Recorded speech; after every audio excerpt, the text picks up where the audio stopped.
de empezar el evento, me gustaría leerles un poquito, compartirles un poquito de la trayectoria de nuestros invitados de esta tarde. Raúl Manríquez, Raúl Man, es ilustrador y artista de cómic chihuahuense. Ha publicado de manera independiente en proyectos locales dentro del extinto Quimera Studio.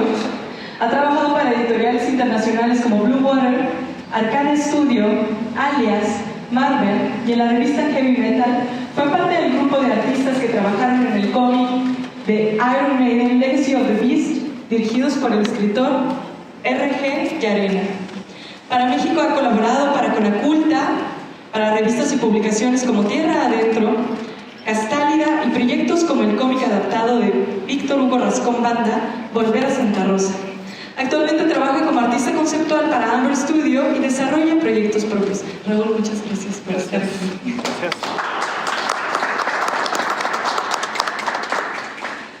Héctor Santarriaga. Héctor Germán Santarriaga es autor mexicano de cómics y novelas gráficas y es egresado de la UAM Azcapotzalco como diseñador de la comunicación gráfica. Tiene una amplia carrera escribiendo, dibujando y como editor de cómics. Es director general en Nostromo Ediciones y director de arte y cofundador de Pura Pinche Fortaleza Comics, ambos sellos editoriales independientes especializados en la producción y comercialización de cómics y novelas gráficas en México. Además es co-creador del premio Pura Pinche Fortaleza de Novela Gráfica y ha formado parte del Sistema Nacional de Creadores de Arte en la disciplina de narrativa gráfica en el año 2016 y posteriormente en el año 2022. Ha publicado las novelas gráficas Hermanos, Coda, La bailarina, el hipopótamo y el muro, Luz eterna, Cuervo eléctrico, Gila, El sol negro, Bajo la piel de la bruja, Serenata del zombie y además los libros por los que nos encontramos en esta tarde, que son Sueños rotos Sofía, Sueños rotos Julia y Sueños rotos Eve. También ha participado como editor, escritor y dibujante de otros títulos tales como la antología de cómics de ciencia ficción Nostromo, el compilado Ecos Secuenciales, la novela gráfica A Puerta Cerrada, el cómic infantil Mirando al monstruo a los ojos, además de Niño Terror e Ipanema, En mis días y en los tuyos, y Gallito Comics 61. Pues gracias de nuevo a ambos por estar aquí. Un aplauso a ustedes, a nuestros invitados. Raúl, te cedo la palabra. Gracias. Buenas tardes, un saludo a todos. Qué bueno que nos acompañan este jueves 15. Agradezco a la casa del Museo Sebastián y a toda la gente que lo dirige y que tuvo la oportunidad de hacer esta pequeñita reunión con nosotros. Y pues esta tarde venimos a hablar sobre el proyecto editorial de Héctor. ¿Te late más que te diga Héctor? Sí, así me llamo. Sí, Germán también. Germán es mi apellido, pero mejor ¿Es Germán? Ok.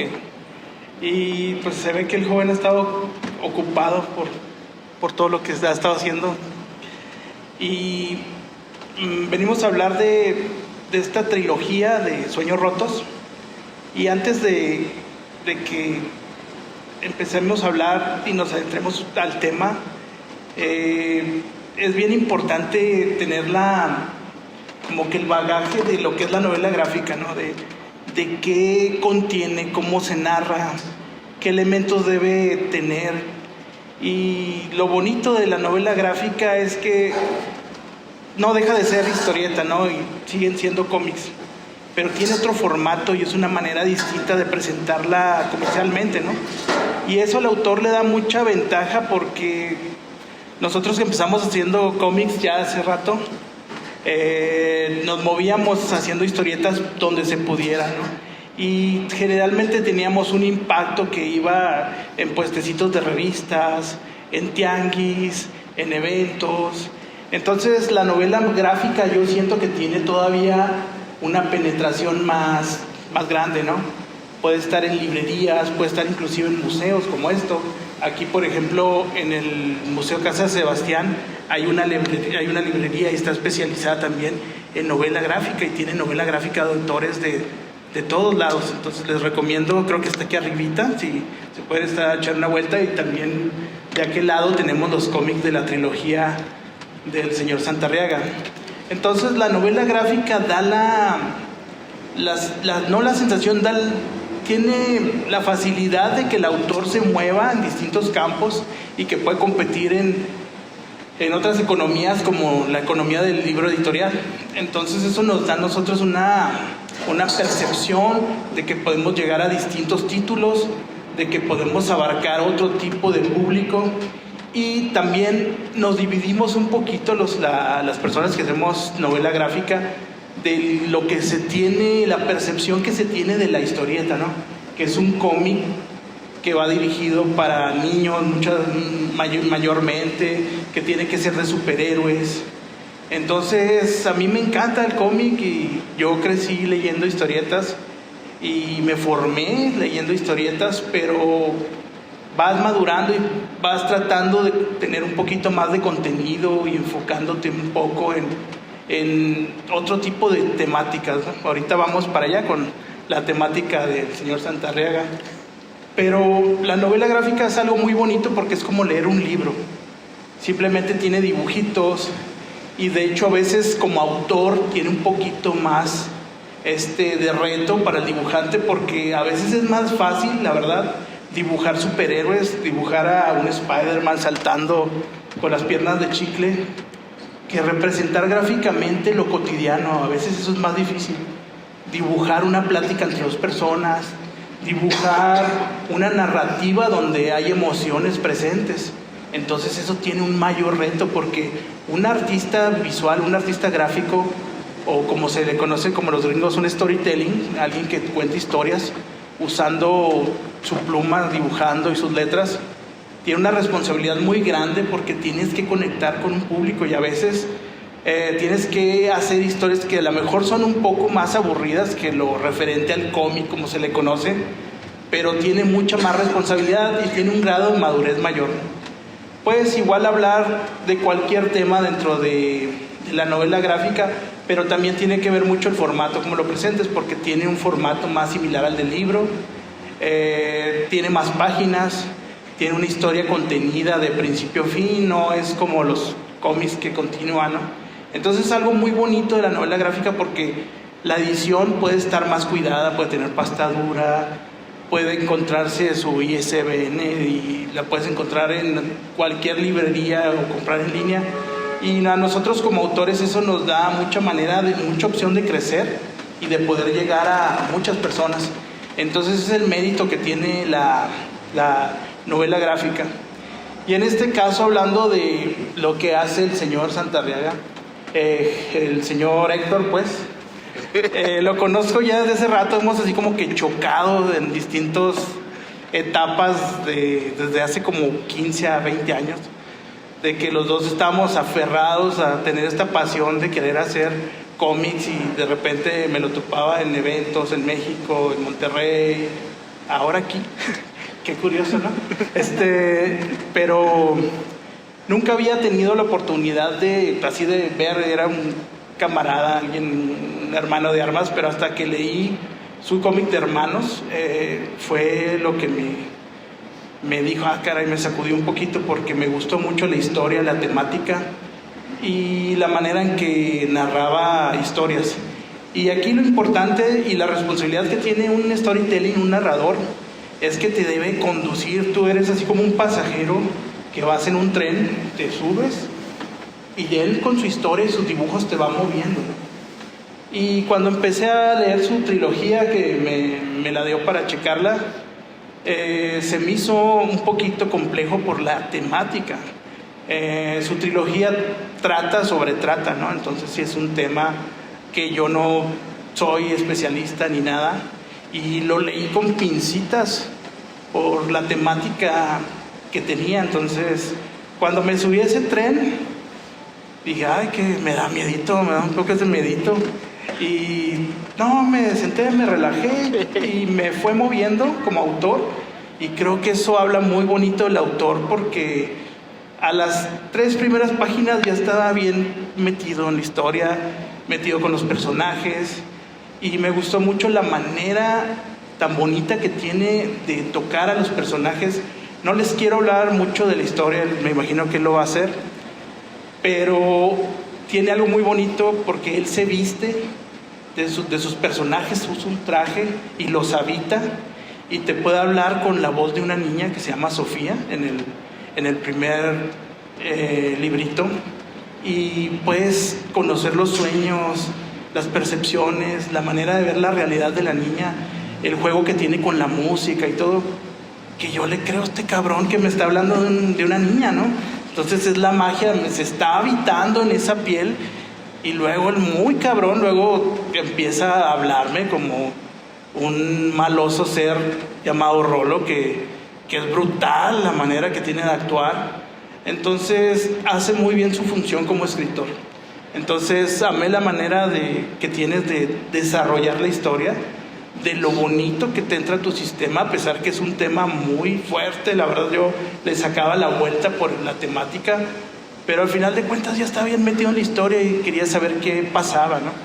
Y otra cosa que se me hace muy, muy bonita es que visualmente me gustó mucho la expresividad que tiene Héctor con los personajes, sus dibujos, la manera que tiene de primera intención de generar emociones. Entonces eso me sorprendió de sobremanera. Yo dije, este cabrón lo volvió a hacer.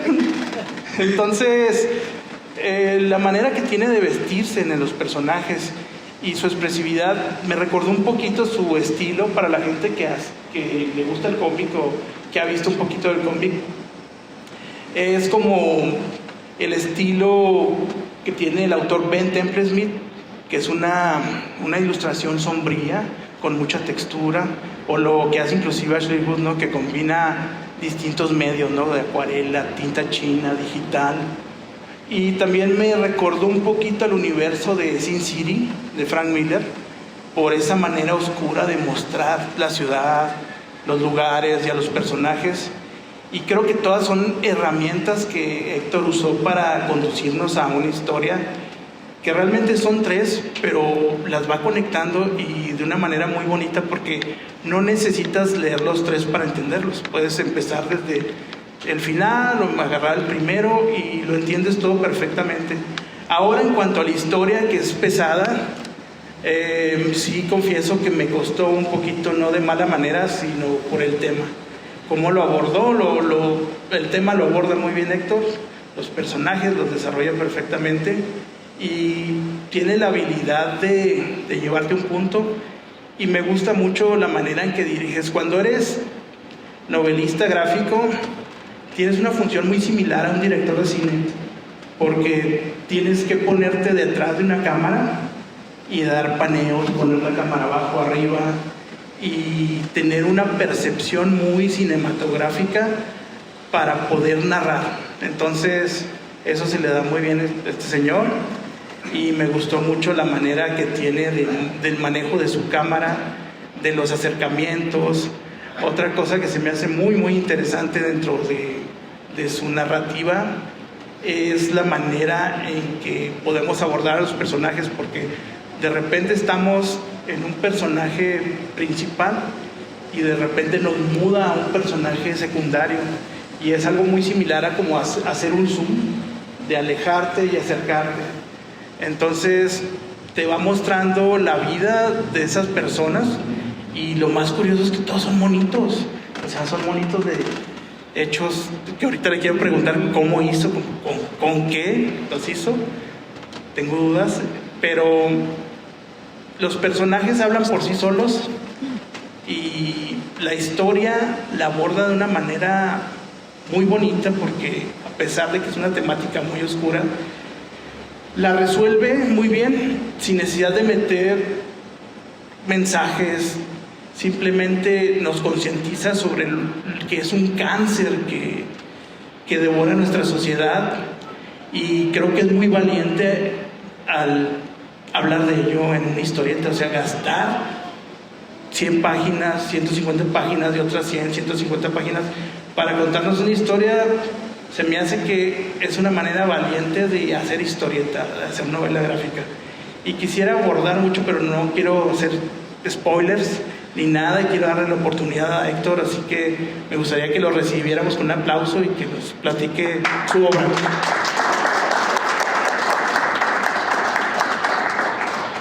No, pues ya que tengo que decir después de las palabras que se aventó Raúl, muchas gracias. Gracias, y no somos tan amigos.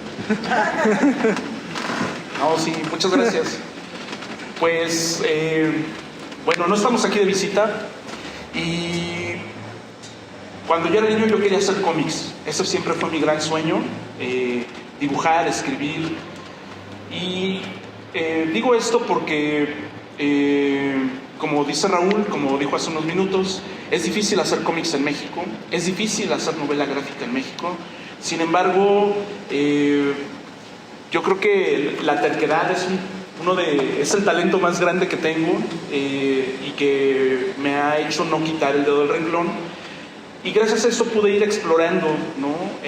¿Cómo le voy a hacer para hacer cómics si eso es lo que yo quiero? Y todo en este país me dice que no se puede, ¿no? Ya no hay una industria, muchas cosas pasan, ¿no? No voy a divagar tanto sobre eso, pero afortunadamente encontré en la novela gráfica justamente el poder narrar cosas, historias, ¿no? Yo empecé contando historias de ciencia ficción.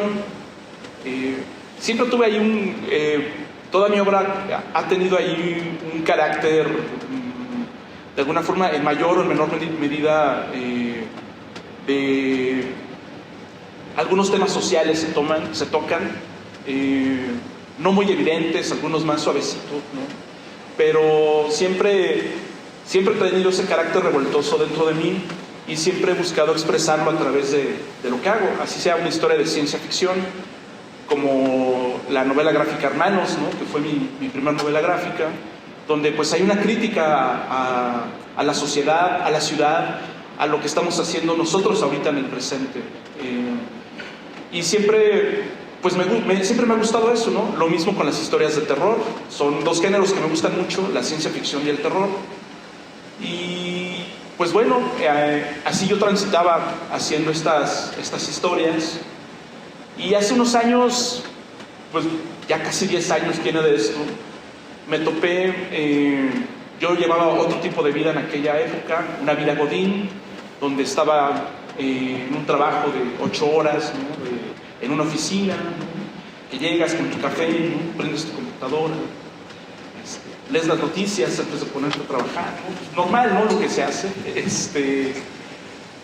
Y estando en ese momento, yo hacía mis cómics en mis tiempos libres, ¿no? Y trataba de mantener esta idea de la autopublicación, que es algo en lo que creo por completo. Y me topé leyendo noticias, me topé con un reportaje fue en este portal que se llama Sin Embargo, donde hablan sobre la trata de personas en México, la trata y explotación.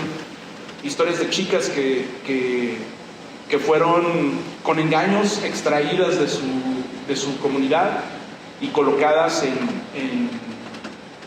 la Ciudad de México, ¿no? En particular en la Merced, ¿no? Que es una zona pues ruda, ¿no? De la ciudad, y donde pues eran obligadas a prostituirse, ¿no? Y las tenían como esclavas, ¿no? Por esos días, por esos meses me topé con otro reportaje de Reporte Índigo, y yo cada que leía esas cosas yo sentía algo en el estómago, así como siempre digo que sentía mucho enojo, mucho coraje, ¿no? Y leía esas notas y era algo que se me quedaba por horas, por días y por semanas, pensando en las historias de estas chicas que había leído, de estas personas, historias reales, ¿no?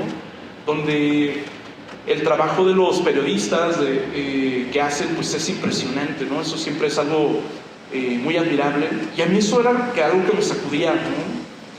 Y yo decía, bueno, ¿por qué? Porque al mismo tiempo cambiaba la forma en cómo veía yo mi mundo, ¿no? A veces transitaba yo por algunas de estas avenidas donde estaban las chicas paradas, ¿no? Y pues hay un momento en donde parecen ser invisibles, ¿no? Están ahí paraditas y ya ni las ves, ¿no? Dejas de ver que son personas las que están ahí, y bueno, hay gente que se acerca y están ahí morboseando a las muchachas, ¿no? Y bueno, pues para mí, pues yo nomás era en mi lugar donde yo pasaba y como si nada, ¿no? Sin embargo, al yo leer estas historias, pues algo en mí se movió, algo cambió, y entonces empecé a ver alrededor y empecé a notar cosas, y me dejaron de ser indiferentes, ¿no? Pues esto me llevó bueno, ¿y qué puedo hacer yo, no? Yo algo en lo que creo mucho es en el compromiso social, en la responsabilidad social que uno debe tener, no solamente como profesionista, sino como miembro de una comunidad. Es en que uno tiene que ver a su alrededor y ver qué puede hacer por su entorno y cómo puede mejorarlo, ¿no? Hay gente que está muy preocupada por las pobres ballenas que están en no sé dónde, y bueno, está muy bien, ¿no? Y están dedicando esfuerzos y capital y donativos y todo para que las ballenas que están en el otro lado del mundo estén muy bien, pero tenemos en nuestras ciudades problemas con los perros que están en las calles, y son problemas graves, ¿no? Tenemos problemas con los niños que están en las calles, que no tienen para comer. Entonces, yo sí creo mucho en que debemos de tener un cambio en nuestra sociedad, y ese cambio ocurre de adentro hacia afuera, ¿no? No puedes empezar salvando a no sé quién en Alaska y de ahí venir para acá, ¿no? Sino tú tienes que empezar por lo inmediato, por la gente que tienes a tu alrededor, por tu familia, por tus amigos, por tu cuadra, ¿no? por tu comunidad, y a partir de ahí pues detonar un cambio. Tal vez soy un soñador, pero pienso que así se pueden dar los grandes cambios, ¿no? Y que esos cambios se van dando poco a poco. ¿Qué tiene todo eso que ver con el cómic, ¿no? Con la historieta, con la novela gráfica? Pues finalmente, pues yo hacía cómics, ciencia ficción, terror, pero yo decía, bueno, claro que yo puedo utilizar este lenguaje que conozco, el lenguaje del cómic, el lenguaje de la historieta, y contar algo, contar una historia donde yo pueda sacudir a alguien más y provocar ese enojo y ese despertar en mí y ese ser consciente de algo que está ocurriendo alrededor. Pues si yo puedo hacer que eso ocurra en más personas, pues eso estaría increíble. Y pues hace como 10 años estuve ahí divagando, ahí teniendo algunas ideas, sin mucha dirección, ¿no? Sin mucho concentrarme. A veces el trabajo que yo hago no es tan lineal, ¿no? De que empiezo y termino y viene otra cosa, sino más bien hay como 5 o 6 proyectos que se están desarrollando al mismo tiempo, y vas avanzando poco a poco algunas cosas y vas encontrando los tiempos para concretar cosas. Entonces, bueno, en algún momento dije, voy a hacer una novela gráfica que hable sobre la trata de personas en México. Particularmente a mí me interesaba mucho el rollo de las chicas que son obligadas a prostituirse, ¿no? Yo no puedo decir que la prostitución esté mal. O sea, si una chica lo hace por su propia voluntad, pues bueno, pues es su propia voluntad, ¿no? Y si es mayor de edad, pues ahí ya entran muchas cosas, ¿no? Pero cuando se hace en contra de la voluntad de alguien, cuando es obligada a hacer eso, cuando son tratados como esclavos, eso es lo que a mí me molesta mucho, y es donde yo quería apuntar esta obra con una novela gráfica. Esa era mi gran idea. La mayoría de mis lectores que yo tenía en ese momento eran hombres, ¿no? Yo decía, bueno, voy a hacer un proyecto que pudiera exhibir esto que está ocurriendo, y que a lo mejor como hombres pudiera mover algo, ¿no? Y generar un pequeño cambio, ¿no? O un gran cambio. Eso pues no está en mi control, ¿no? Lo que sí está en mi control es la obra, ¿no? Y pues así fue como empecé a trabajar, empecé a cerrar algunos detalles, y para mí algo muy importante en la obra era que, más allá de contar una historia, era que esta historia pudiera, tú pudieras empezar a leer una historia y que todo lo que ocurre se le regresara al lector como una bofetada, ¿no? Algo que yo buscaba era causar enojo, inconformidad. Pues sí, no busco ser complaciente en ese sentido, sino que lo que quiero es que se enojen. Y bueno, si se enojan con el libro, pues que se enojen con el libro, pero el libro está contando cosas que están ocurriendo, ¿no? Y que ocurren a unos metros de donde transitamos normalmente, ¿no? Entonces, en este ir y venir, en algún momento decidí la obra hacer una trilogía, narrar 3 aspectos diferentes. Y bueno, para mí siempre la parte a la que yo apuntaba desde un inicio es a Sueños Rotos Emi. Ahorita les cuento de qué van, pero finalmente esa era la bofetada final que iba a dar, el golpe bajo, ¿no? No sé, o una patada baja, ¿no? Así, como agarrar al lector y darle una patada y que se doblegara ahí. Eso era algo que yo quería hacer. Y bueno, pues lo empecé a hacer, ¿no? Empecé a trabajar. Hacer cómics es algo increíble, dibujar, construir ideas, narraciones, es algo que es padrísimo, algo que se disfruta mucho. Y algo que hice diferente esta vez fue que me di a la tarea de involucrarme en el tema, hacer una investigación, primero pues documentándome, ¿no? Con reportajes, con cosas que yo podía leer, pero también en algún momento decidí pues ir un poco más allá. Logré hacer contacto con gente que había vivido en estas circunstancias, con chicas que habían escapado de la trata y que pude tener entrevistas con personas que estuvieron metidas en esto. Pues muy fuerte, ¿no? Yo estudié diseño gráfico, yo quería hacer cómics, yo no soy periodista, y aún el día de hoy, o sea, esto lo empecé, ya formalmente empecé en 2016, pero yo no sabía cómo hacer esas cosas. O sea, bueno, uno se imagina cómo hacer una entrevista, ¿no? Y la llevas a cabo, pero el manejar estos temas y el manejar estas emociones y estas cosas que te cuentan y que te dicen, pues es algo que al día de hoy todavía me cala, ¿no? Entonces me pone la piel chinita nomás de acordarme. Escuchar a personas que vivieron eso, ¿no? Y escuchar a personas que te lo narran como robots. Ah, sí, me pasó esto, totalmente deshumanizadas. O otras que de plano se rompen y están llorando, ¿no? Y pues uno trata de saber manejar eso, ¿no? Pues sí, es muy fuerte. Y esa parte yo creo que fue la más difícil, ¿no? La parte de la investigación.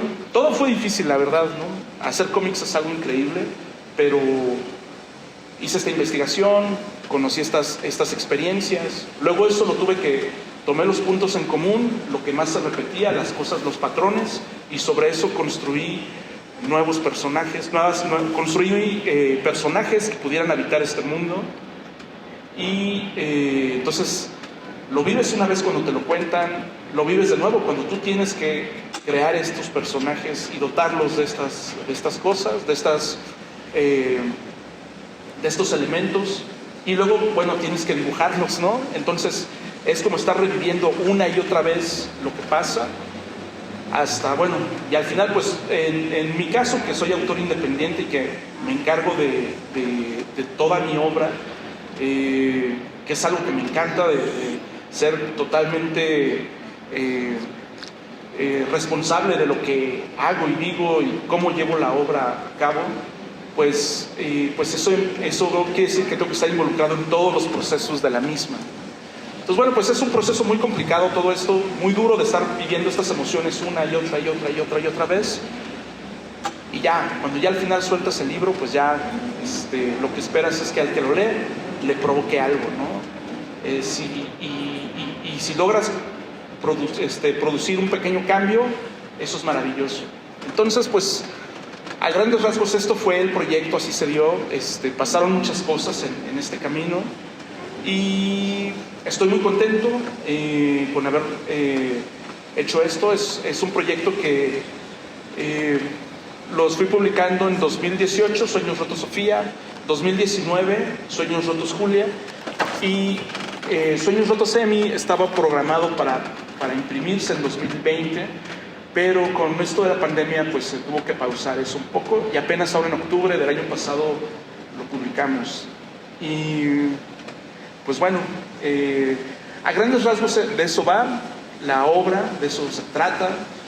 Es la cosa más rara que he hecho de todo mi trabajo, es algo que pues sí me dejó algo tocado, la verdad, porque todavía estoy aprendiendo a manejar estas cosas con las que tuve que enfrentarme. Y bueno, ahorita de repente me preguntan, ¿y qué sigue? ¿Ahora qué vas a hacer con respecto a esto? Y yo, nada, ahorita estoy haciendo una historia de terror, y estoy haciendo ciencia ficción, y luego platicamos de eso. Digo que no lo voy a volver a hacer, pero me conozco y sé que mi personalidad y mi carácter, pues en algún momento volveré a algún tema, a entrarle a un tema social como este de lleno. Pero pues de eso va mi proyecto. 3 historias muy diferentes. Sofía, una niña de 14 años que vive en un pueblo, lejos de las ciudades, lejos de todo. Le gusta la música de los Beatles, toca el ukelele y sueña con salir de ahí. Alguien la enamora, la convence de fugarse de su casa, y eso la lleva a que termine en algún momento en una red de trata en la Ciudad de México. Julia es una chica que viaja del estado de Puebla a la Ciudad de México, y ahí ella busca desarrollarse profesionalmente, hacerse de una vida ahí.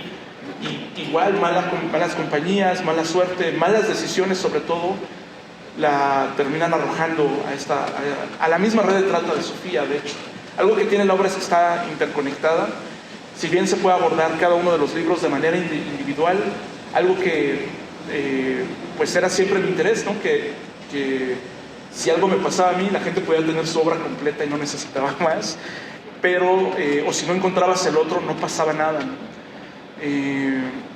Y bueno, pues al final en Sueños Rotos Emi, esa es una historia muy diferente, porque es la historia de una familia a la cual le arrebatan un niño de 5 años, y es todo el infierno que esta familia atraviesa para tratar de saber qué fue lo que pasó con el niño, ¿no? Particularmente a mí es la más fuerte de las 3 historias, y la que más trabajo me costó desarrollar, por muchas razones, ¿no? Pero me parece que fue complicado, incluso porque al ocurrir la pandemia hizo que yo no abriera ese documento en todos estos años, ¿no? Hasta cuando ya tuve que imprimirlo y ponerme a afinar los detalles. Pero sí, yo le sacaba la vuelta a publicar ese último libro, porque pues sí, hay cosas que son complicadas. Y pues de eso va Sueños Rotos. La primera vez que hago un proyecto completamente de denuncia social, y pues le ha ido muy bien, ha tenido muy buena respuesta.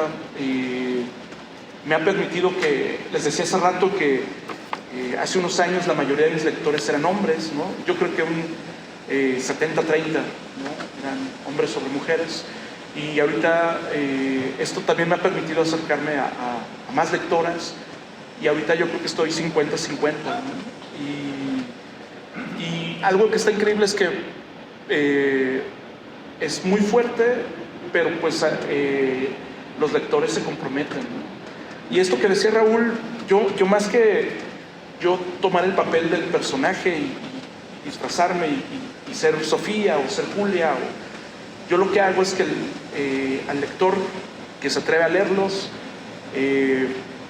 hagan de cuenta que yo le pongo unas esposas junto con Sofía o junto con Julia, y van a tener que acompañarlas en ese camino, ¿no?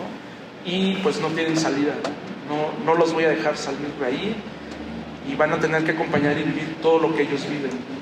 Y que esa pues era la intención, ¿no? ¿Por qué alguien querría leer algo como esto? Bueno, pues sí lo hay.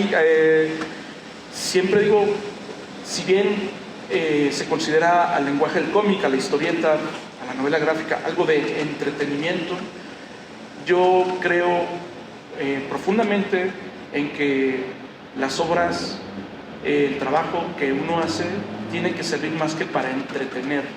No buscamos solamente entretener a la gente y tener ahí adormilado a los lectores. Lo que yo busco es sacudirlos, y pretendo que sientan ese coraje y eso que yo sentí cuando yo leí aquellos primeros artículos hace 10 años, pues que ahorita detonen algo más. La respuesta ha sido increíble.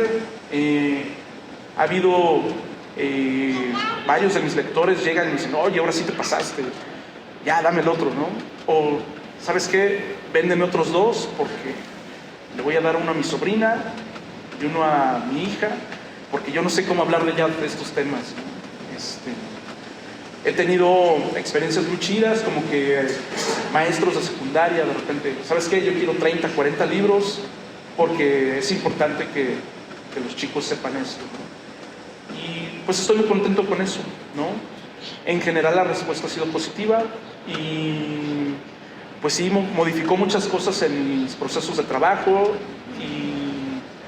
y bueno, pues al final estoy muy contento con el resultado. Y bueno, pues espero que se den la oportunidad también de ustedes que están aquí. Por allá tenemos algunos libros, los pueden hojear sin compromiso. Y pues a grandes rasgos de eso va. No sé, ya divagué mucho. No, dale. Algunas preguntas, yo tengo algunas preguntas técnicas. A ver, chale. Bueno, ya que nos platicó ese señor sobre el contenido, sobre las historias, a mí que soy artista gráfico me interesan mucho los procesos, ¿no? Y que compartan un poquito la manera que tiene de crear. Por ejemplo, yo me imagino a Héctor en su computadora sacando diálogos y todo, pero ¿cuál es el proceso para iniciar una página? ¿Cómo inicias tu día desde el que lees noticias hasta que ya te sientas a generar una página? ¿Cómo empiezas? ¿Con qué empiezas? Pues varía mucho, depende de cada proyecto, pero yo empiezo algo que está muy chido, es que yo escribo y dibujo mi propia obra.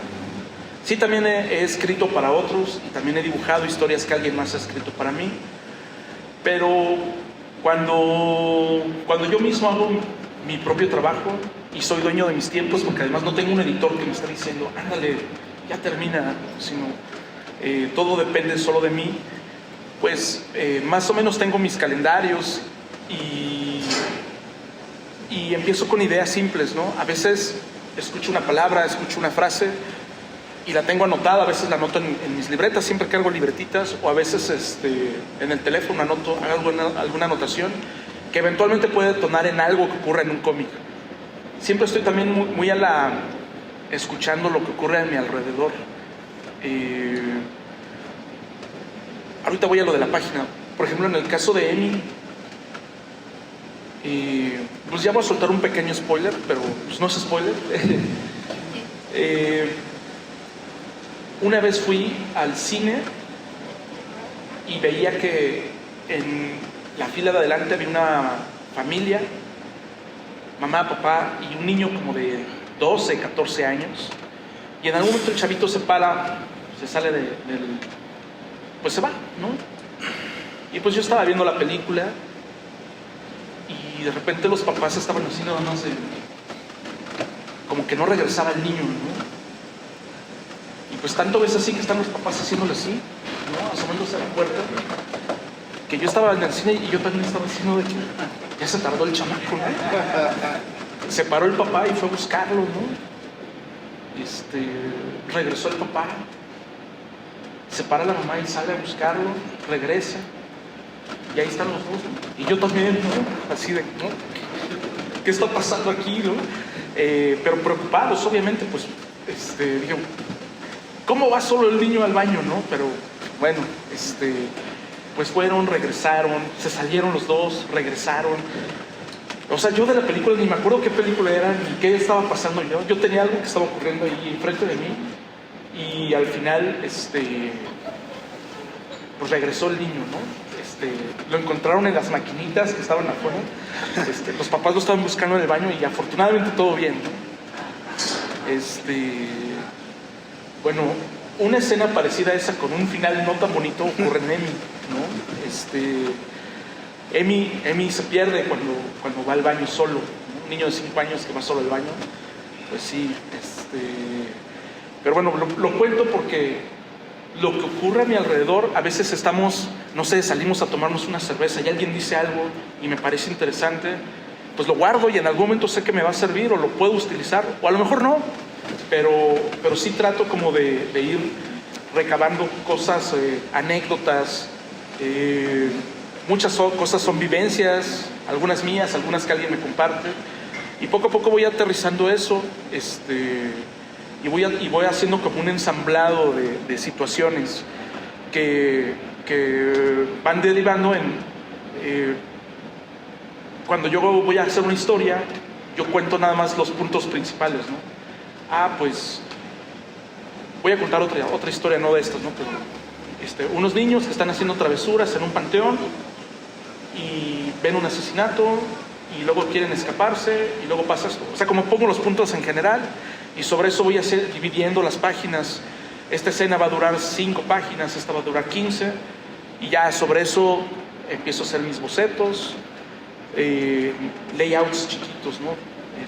Muy sencillos, y poco a poco ahí depende de cómo decida con qué técnica voy a resolver la historieta, ya sea que lo dibuje a mano, lo dibujo en digital. Me gusta mucho dibujar en físico, ¿no? Me gusta mucho trabajar con tintas, mancharme, y poco a poco voy construyendo las historias, y mientras voy dibujando, mientras voy haciendo eso, lo que los personajes dicen, pues lo voy imaginando, ¿no? A veces hago pequeñas anotaciones en mis bocetos hasta ir construyendo la historia, pero sí es un proceso como no tan lineal, sino más así. Y obviamente cuando ya hay un deadline, pues ya me pongo con todo sobre eso, ¿no? Particularmente con Emi ocurrió ahí un desastre una semana antes de entrar a la imprenta. Tuve un problema con los archivos que se borraron, ¿no? Y tuve que rehacer gran parte del trabajo en semana y media. Entonces hay 56 páginas que dibujé en semana y media, Toma eso.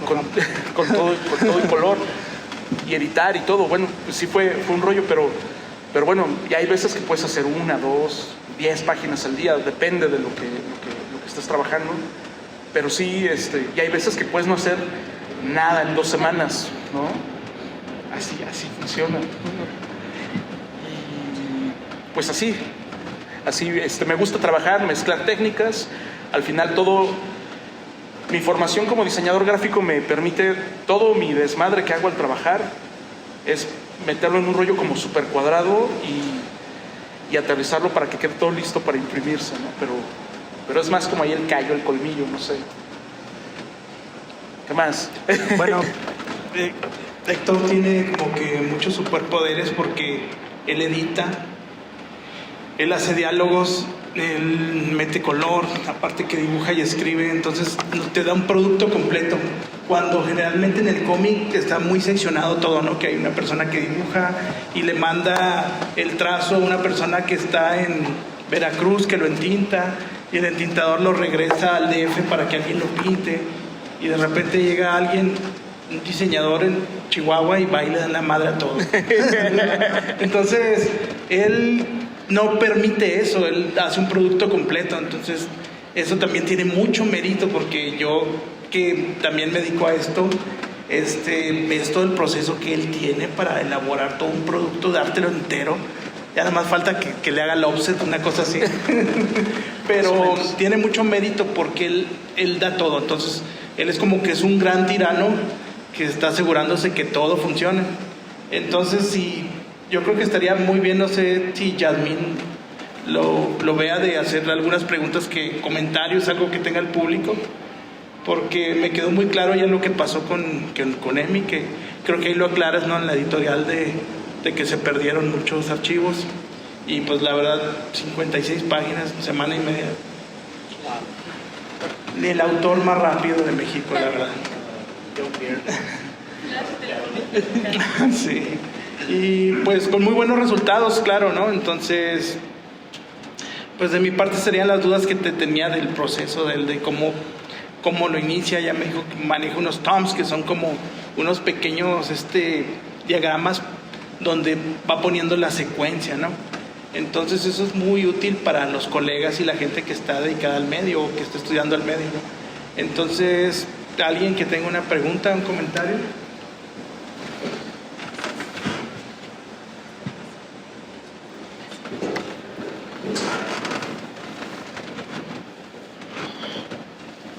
Los quiero felicitar principalmente a los dos, pero principalmente por esa valentía, ¿sí? Porque es un trabajo concientizador y pues estamos muy necesitados de gente valiente. Ojalá y se promueva lo suficientemente y como dices tú, pues cale y mueva la acción. Muchas gracias. Muchas gracias. ¿Alguien más? Yo tengo una pregunta más como editor. ¿Por qué en México no hay una estructura, como por ejemplo en España? Hay asociaciones de dibujantes, asociaciones de escritores, muchas editoriales independientes, tiendas especializadas que solamente venden puro producto fuera de las líneas de mainstream, Marvel, DC. En tu opinión, ¿qué crees que le falta? Porque yo creo que talento no falta en México, pero ¿qué es lo que le está faltando al medio para llegar a esos niveles, como por ejemplo en España o en Argentina, que sí se está... Bueno, no está,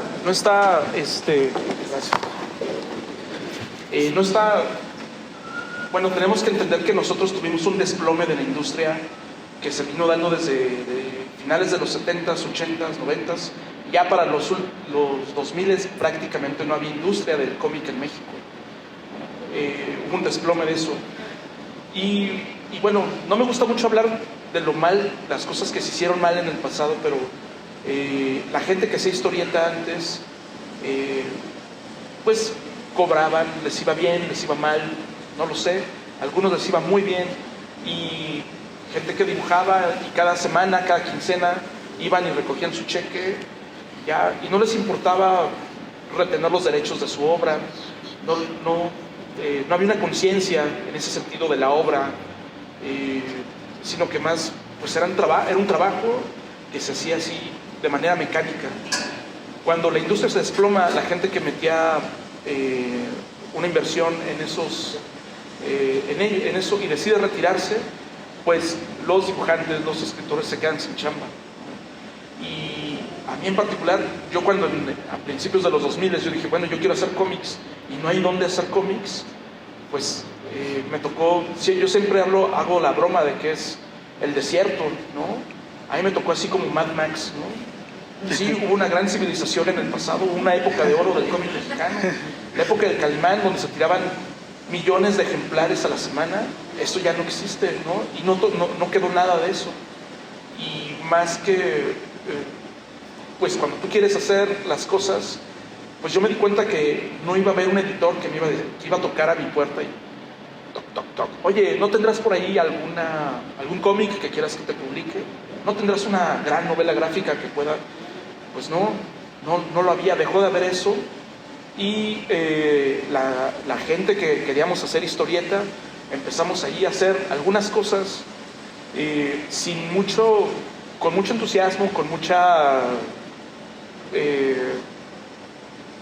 ganas, pero sin haber una plataforma en donde desarrollar la historieta, donde pudiera convertirse el trabajo de que el que dibuje pueda estar dibujando, cobrando por dibujar, el que escribe, que viva de escribir y cobrando por escribir, viviendo de escribir. Yo no me visualizaba como alguien que escribiera y dibujaba. Dibujar sí, yo sí me imaginaba dibujando, pero ahorita para que esto funcione, al menos para nosotros en Pura Pinche Fortaleza Comics, pues escribes, dibujas, coloreas, editas, imprimes, vas a la imprenta, estás revisando que las pruebas de color salgan bien, llegan los cómics, hay que cargar las cajas, ahora hay que venderlo. Estamos en las ferias del libro al frente de un stand con chorronal de cómics mexicanos, vendiéndolo nosotros, los autores vendiendo los cómics, cargando las cajas, llevándolas, transportándolas. haciendo la labor completa, porque no hay una estructura no existe una estructura que soporte eso para el cómic mexicano. En los años más recientes están empezando a ocurrir cosas. Hay editoriales ya más grandes empezando a fijarse, las editoriales grandes como Planeta, Penguin, empezando a voltear hacia el cómic mexicano, a ver qué hay, qué puede haber, y bueno, ofreciendo ahí unos tratos no muy dignos, pero publicando ahí algunas cosas. ¿Y qué tiene que haber? Pues bueno, que los autores tomen la obra,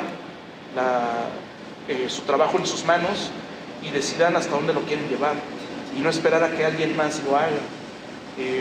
Pues eso, nos tocó heredar una no industria del cómic mexicano, y sobre eso nos toca trabajar. El que quiera hacer cómics tiene que trabajar para ello, y trabajar mucho. Y bueno, muchos autores están trabajando para otros países, desarrollando cosas para otros lugares, porque de repente aquí en México es complicado, ¿no?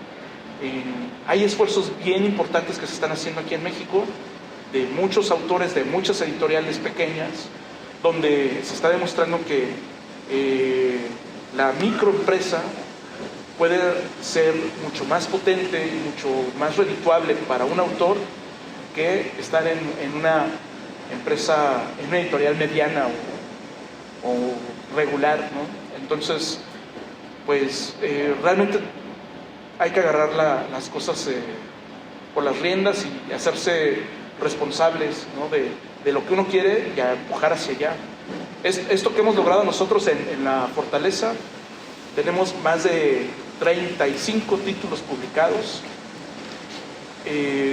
y pues no es poca cosa, o sea, está hecho con mucho trabajo y mucho esfuerzo, y también tratando de ser creativos ahí, juntando sinergias, juntando colaboraciones con otros autores, con otras instituciones, para lograr hacer que las cosas sucedan. Y pues sí, a mí, si yo hubiera querido que alguien me publicara a mí nomás porque, pues yo tengo ganas de hacer cómics, alguien publíqueme, eso no iba a ocurrir nunca, ¿no? Y para muchos era su sueño, ¿no? Que en los 90 llegara Editorial Vid, oye, tú eres autor, ¿quieres que te dé mucho dinero por algo que...? Pues eso no iba a ocurrir, y no va a ocurrir, pero sí podemos lograr que esto sea algo digno, y hacer llevar una vida digna como autor. Bueno, cambiando muchas cosas. Puedo hablar 3 horas de lo mismo. En nuestro canal de Fortaleza, todos los lunes hablamos sobre qué onda con el cómic mexicano, hablando desde nuestra perspectiva como autores independientes, donde hemos ido empujando las barreras y haciendo crecer esto un poco más, al menos desde nuestro punto de vista, ¿no? ¿Cuál es la dirección de ese canal? En YouTube nos encuentran como pura pinche Fortaleza Comics, y así estamos en todas las redes sociales. Ahí pueden encontrar mucho de nuestro contenido. Tenemos un concurso de novela gráfica también. Y una pregunta, ¿por qué precisamente el nombre de Julia, Emi y Sofía? O sea, ¿algo tiene que ver con las personas que conociste y platicaste con ellas, o de dónde surgieron esos nombres? Bueno, en el caso las historias no son exactamente esas personas con las que yo platiqué.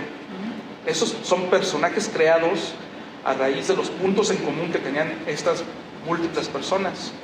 En el caso de Sofía, el nombre lo elegí porque Sofía es uno de los nombres más comunes de chicas en México.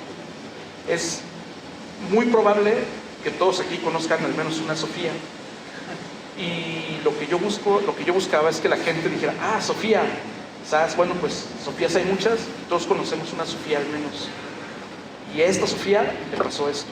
Entonces, de repente es medio dramático porque vas a las ferias del libro o vas a algunos eventos y llegan, qué padre, Sofía, ya ven de qué se trata el libro, y se quedan así medio helados. Y bueno, es más difícil cuando me han pedido, ¿me dedicas el libro? Sí, ¿cómo te llamas? Sofía. ¿No? Está muy fuerte, pero al final esa era la intención, que tú mismo que pienses en una Sofía, y que esto le puede pasar a una Sofía que tú tienes cerca, ¿no? En el caso de Julia hay incluso un juego con el nombre, porque el personaje tiene 2 nombres en la obra, pero Julia es el nombre, ese es su nombre de esta chica. Y eso es más un rollo mío por la mamá de John Lennon, ¿no? de Julia. Y Emi, bueno, aquí ya les spoileé de qué se trata Emi, pero la idea con Emi es que no supiera si era un niño o una niña, sino que todos pensaran en una niña, pero la víctima es un niño. Entonces, que el rollo con Emi era justamente eso. De repente estaba la violencia hacia la mujer, está muy, ¿cómo podemos decir? Muy presente. Sí, como que muy normalizado. Normalizado. Sí, pues las mujeres son las que ponen, pero cuando yo te pongo un niño que le pasa eso, pues sí busco ahí provocar algo desagradable en la persona, ¿no? Entonces, pues eso, por eso los nombres, ¿no? Y nada más, pero sobre todo Sofía y Emi, esa es la razón de los nombres. ¿Cuál es el que te tardó más en hacer los tres? Emi. Lo hizo 2 veces. Lo hice 2 veces, pero aparte lo hice en un tiempo y yo no quería ni voltear a verlo después. O sea, estuvo guardado en un disco duro casi 3 años y retomarlo sí fue complicado, ¿no? Aún ahorita de repente no quiero ver. ¿Y desde un inicio pensabas en una trilogía? En algún momento era una sola obra, pero me parecía más fácil hacer 3 libros que uno solo, ¿no? Eventualmente podría editarlos juntos, pero ahorita estoy muy contento con que sea una trilogía y que pueda ser abordada desde cualquier ángulo. ¿Quién más? Sí, dígame.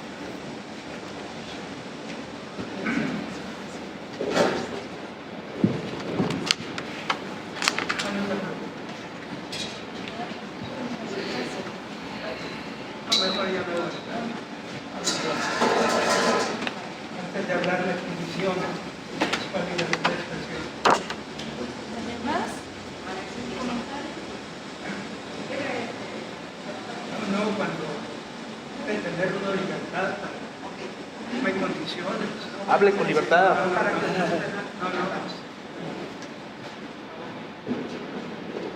Antes que nada, haciendo abstracción de este momento poco grato de esta señora, de veras me celebro de haberme quedado. Estaba invitado a otra presentación por el tema tan relevante y significativo. Viví un tiempo en México y viví cerca de todo lo que existe. Las calles de Jesús María y toda la onda de la Merced. Y sobre todo había un lugar que me llamaba la atención, la guerra de los subcómics y la sobrevivencia en un sótano del centro médico. Eran unos del metro. Era un grupo de chicos como ustedes que estaban sobreviviendo con los cómics y la novela gráfica. Yo vivía por el metro Revolución y modesto departamento. Estuve casado con una escultora y pintor. Y, pues, obviamente, fuera de mis estudios, mis mejores amigos son artistas, con ustedes. La pregunta es esta. Te felicito a los dos, y a ti en especial. Te considero un guerrillero de la introspección gráfica que haces que los ciudadanos como nosotros, que leemos más o leemos menos, y sobre todo seas el conducto para despertar la conciencia de los padres y eduquen a sus niños, como dijiste, como medio de prevención de este fenómeno, esta lacra social, este cáncer social. Antón Macarenko decía que un maestro más era una cárcel menos. En tu caso, una novela gráfica y un cómic de los dos es prever un delincuente menos o un Zuccarelli, tratante internacional de pornografía, ya la ves, como él dijo, hiciste toda tú solo casi, eres el obrero, patrón de ti mismo, de la producción gráfica, que nos enseñas antes a los hombres y hoy tienes fans mujeres. Yo estudié normal antes de otra carrera y pues estoy acostumbrado a los maestros, como la guerrilla de madera aquí donde está, de la que fui partícipe, y yo te celebro el tercer punto, te felicito a los dos, cerca de donde andan ustedes, veía diario los mejores ilustradores gráficos y guerrilleros puntillosos que no se convierten ni se lamentan, denuncian para que los demás participemos, tomemos acción para que como ciudadanos vertamos nuestra capacidad de lucha a través de ustedes. Gracias. Muchas gracias. Gracias.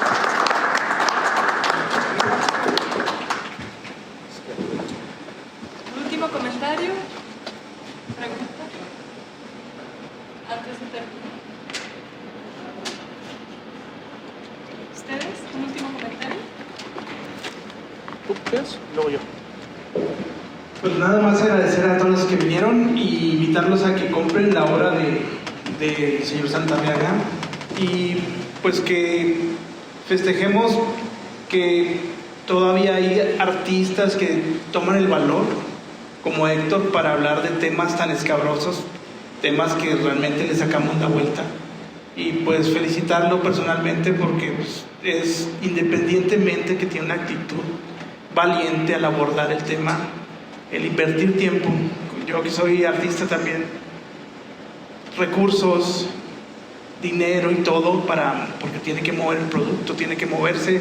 Ellos pertenecen a una editorial que andan por todo el país en eventos, ferias del libro, en todos lados me los topo y hacen mucho eso de tocar de puerta en puerta. Entonces felicito primero a Héctor Santarriaga y a la editorial Nostromo y Pura Pinche Fortaleza Cómic por sus publicaciones. Gracias.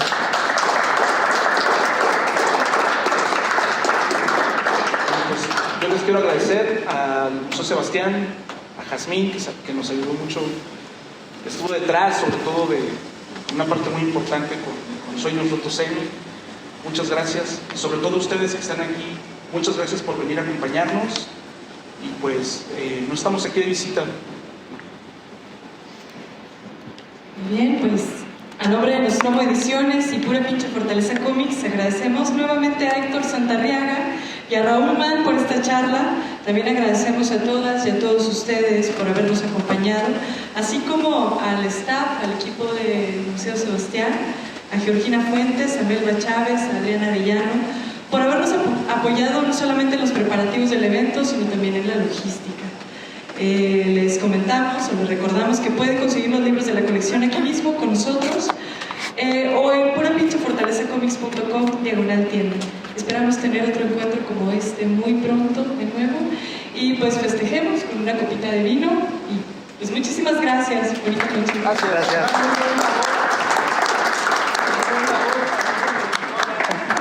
Gracias.